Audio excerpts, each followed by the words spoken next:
বিজয়ী হবে। 10 জন যদি হও 100-র উপরে বিজয়ী হবে, 100 যদি হও 1000-এর উপরে বিজয়ী করব। জোরে বলেন সুবহানাল্লাহ। কবি বলতেছেন ফিজায়ে বদরে পয়দা কুন ফেরেশতে তেরি নুসরত কো উতার সকতে গর্দু সে কতর অন্দর কতর আবি। বদরের মুসলমানদের মতো ঈমান আনো, তাহলে আকাশ থেকে কাতারে কাতারে ফেরেশতা নাজিল করে দিয়ে আল্লাহ পাক তোমাদেরকে সাহায্য করবেন। সুবহানাল্লাহ। সে আল্লাহ আছে না নাই? জোরে বলেন আছে না নাই?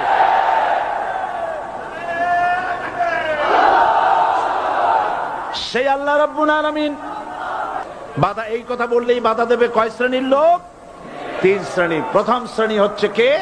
রাষ্ট্রশক্তি। আজও তারা বাধা দিচ্ছে।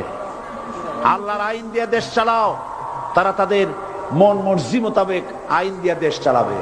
আল্লাহ পাক বলছেন আলা লাহুল খালকু ওয়াল আমরু, সৃষ্টি যার, আইন চলবে তার। কারো বাবার আইন চলতে পারে না। নিজেদের তৈরি